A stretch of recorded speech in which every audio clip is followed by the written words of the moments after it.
Welcome to the 107th Ravens, pilot. I'm Lieutenant Samza, squadron leader. As you know, the Aquitaine is now en route to the Gamma Draconis system. The details of the situation there have been classified at the highest level, so I'm as much in the dark as you are. The Admiral will brief the crew when we reach 3rd Fleet Headquarters in Capella. The 107th is a heavy assault squadron, so our fighter of choice is the Hercules Mark II. Implementing advances in fusion drive technology, the Mark II improves the assault fighter's speed and maneuverability without sacrificing loadout. The Herc has only 2 missile banks, but its ordnance capacity is greater than the Myrmidons. The original Herc won the Great War, so we're proud to carry on the tradition. I recommend that you review the Herc 2 training modules before the Aquitaine arrives in Capella. These modules review advanced tactics, such as countermeasures and energy management. The Herc 2 is slower than the Myrmidon you've been flying with the 53rd, so learn how to evade missiles and equalize shields. These skills will help you push your fighter to the limits. Master them, and the life you save may be your own. According to your file, you are now authorized to use the GTW-5A Prometheus R, the GTM-19 Harpoon, and the GTM-4 Hornet missile. The Prometheus R is a retrofit of a cannon developed during the Great War. After the Alliance lost contact with Earth, we lacked materials required for mass production, so engineers developed this retrofit version. The Prometheus packs a bigger wallop than the Subak HL-7, but it will drain your power reserves with extended use. The Harpoon and the Hornet are both aspect-seeking missiles. While the Harpoon fires individual warheads, the Hornet launches a swarm of 4 projectiles, 8 if you're in double-fire mode. The training modules cover the proper technique for firing aspect-seeking missiles, so be sure to review that section carefully. That's all for now, pilot. The Aquitaine will arrive in Capella in 4 hours.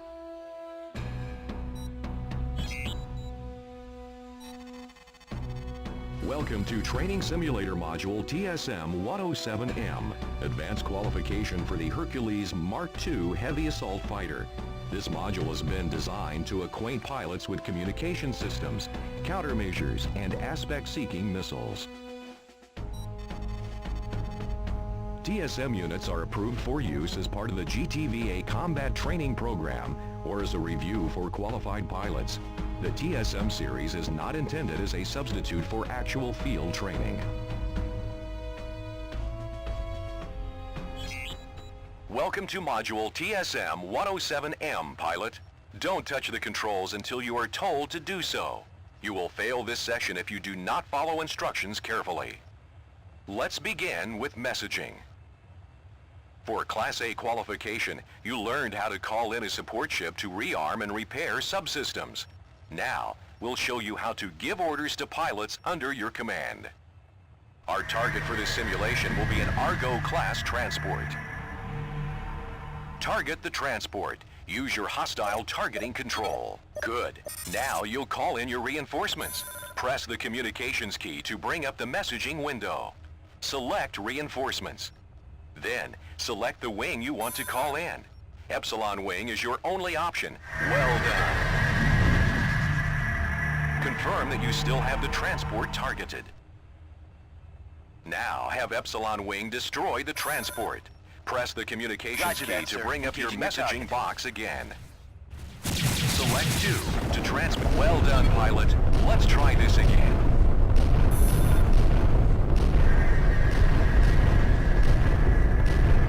Roger that. Now, order Epsilon Wing to destroy Transport 2. Do you remember your previous instruction? If not, consult the directives list. Roger that, sir. Engaging your target.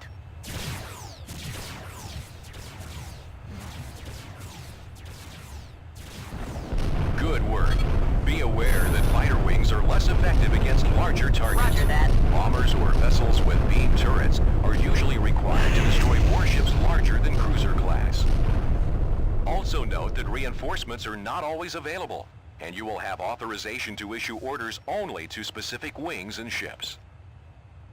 Now, let's order Epsilon Wing to depart. Press the communications key to bring up the messaging window. Select 2 for wing You don't have and to tell 1 me for twice. epsilon. Finally, press 0 for depart.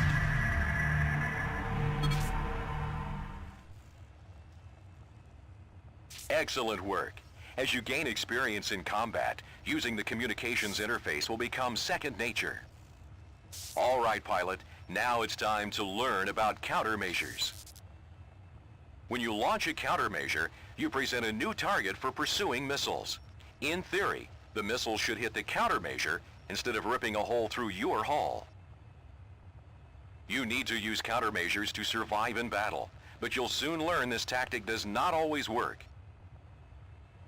For this exercise, we'll bring in a Leviathan-class cruiser.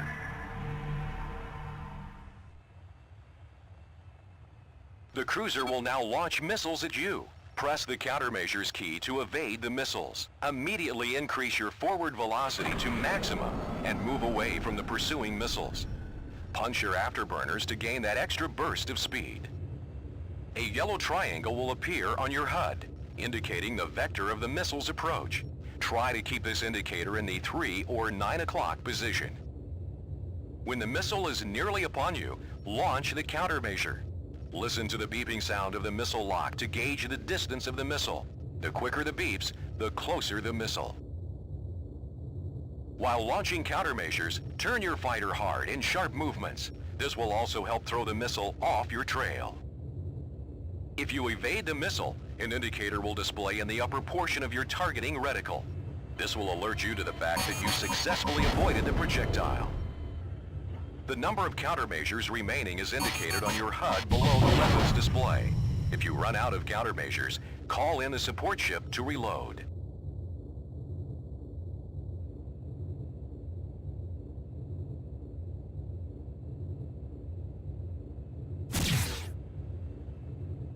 That's enough for evading missiles. Now, let's practice firing them.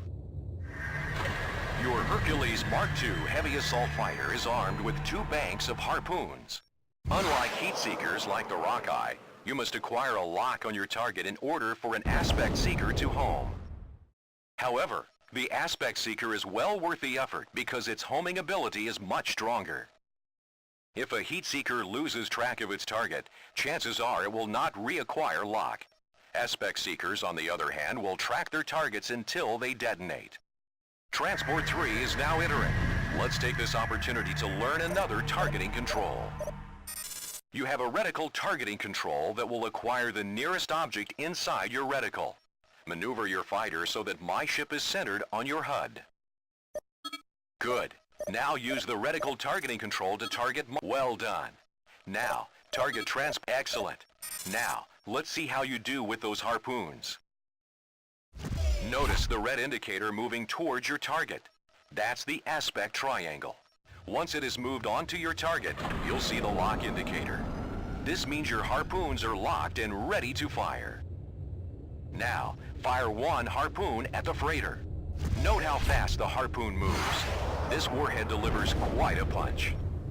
A round of harpoons can be fired every 3 seconds. Fire another round and note the countdown timer in your weapons gauge. The harpoon is almost useless if fired before lock has been acquired. That's a major distinction between the harpoon and the Rockeye.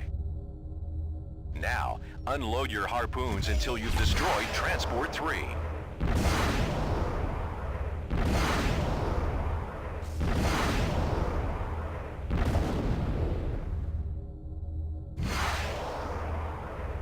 Excellent job. Let's see how you do against moving targets. In order to gain aspect lock on a moving target, you must keep the target's lockbox in a fixed position inside your HUD reticle. We'll now bring in the fighter drones. When the first drone enters, target it and acquire lock. Try to keep the target indicator in the center of your HUD reticle. Once you have acquired lock, fire a harpoon to destroy the drone. These drones will not be using countermeasures. Well done. All aspect seekers function this way, from the Hornet missile to the Helios torpedo. In general, the larger and more powerful the warhead, the longer it will take to acquire lock and countdown between volleys. Now, let's have you face a real challenge. Multiple wings will appear simultaneously. Destroy them all. You must be in range of your target before you can gain aspect lock. Hit your burners to intercept the drones.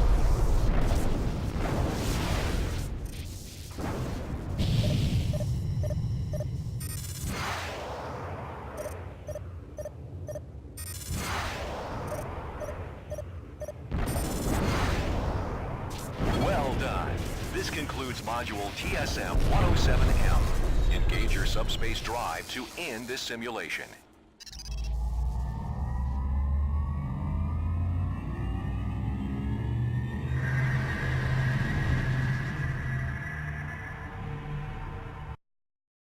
Well done, pilot. You have successfully completed TSM-107M Advanced Qualification for the Hercules Mark II Heavy Assault Fighter. You are advised to proceed to Training Simulator Module TSM-107SE, covering shield management and the energy transfer system.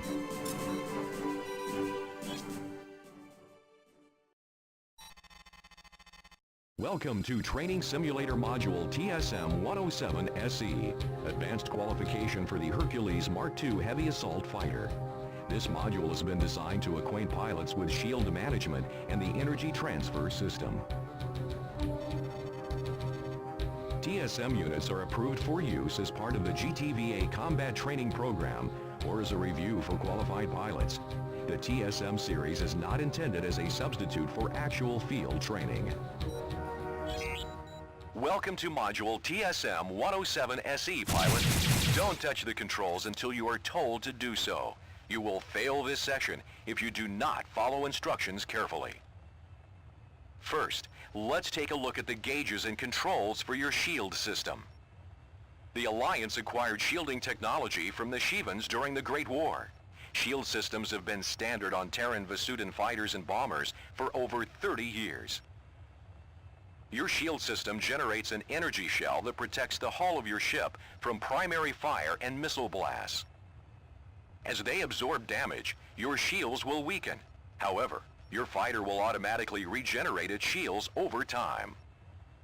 Your shield integrity gauge is located in the lower right of your HUD. This gauge is now flashing. Your shield is divided into 4 quadrants. Each quadrant can withstand limited damage. When a shield quadrant sustains damage, the corresponding section of your shield integrity gauge will flash. Observe. Note the front of your shield is flashing as if you've taken a hit. Observe how the gauge changes as your shield sustains more damage. When a shield quadrant has been destroyed, all damage on that quadrant will impact the hull of your fighter. Your shields will regenerate themselves automatically. Let's accelerate this process to save time. Now observe as the front quadrant of your shield repairs itself to full strength.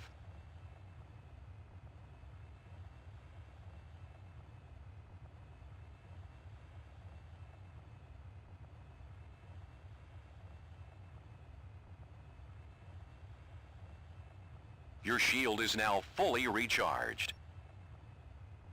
Effective shield management can mean the difference between life and death. The simplest way to manage your shield is the Equalize Quadrants function. I have damaged your front quadrant again. Use your Equalize Quadrants function to repair your shields. Well done. Your front section has been partially recharged. This shield energy came from your other 3 quadrants. Practice this function often. I'm now going to reduce most of your shield strength. Note that 3 of your 4 quadrants are now near 0 power. With your shield management controls, you can maximize shield strength in a specific quadrant. First, maximize the strength in your front quadrant. Well done. Note that your front quadrant is at full strength, while the other quadrants have been drained. Maximizing your front shield quadrant is especially useful when you're attacking the turret of a large ship. Now I want you to maximize your rear shield quadrant. If you're pursuing an important objective and are being attacked from the rear, maximizing your rear shield quadrant can deflect the gunfire of your pursuer. Now, equalize quadrants again to distribute shield energy evenly around your ship. We will conclude this module with an overview of your Energy Transfer System, or ETS. In the lower right of your HUD are 3 bar gauges labeled G for guns, S for shields, and E for engines.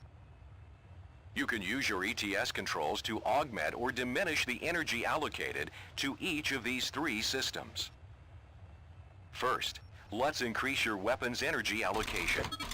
Observe that as you divert power to weapons, the energy levels for shields and engines drop.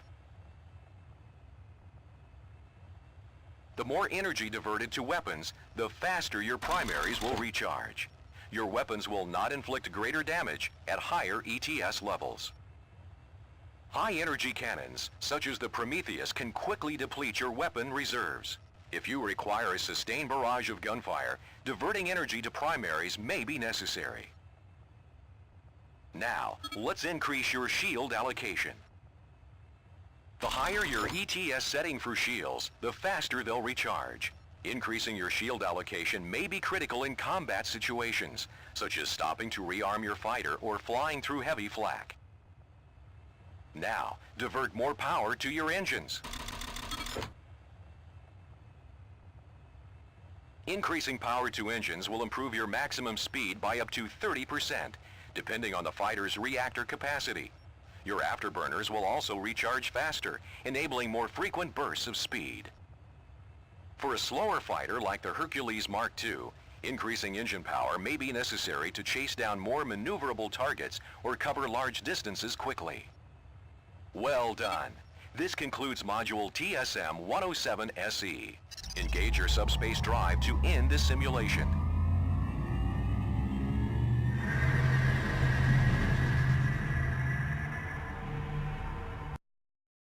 Congratulations! You have successfully completed TSM-107-SE Advanced Qualification for the Hercules Mark II Heavy Assault Fighter.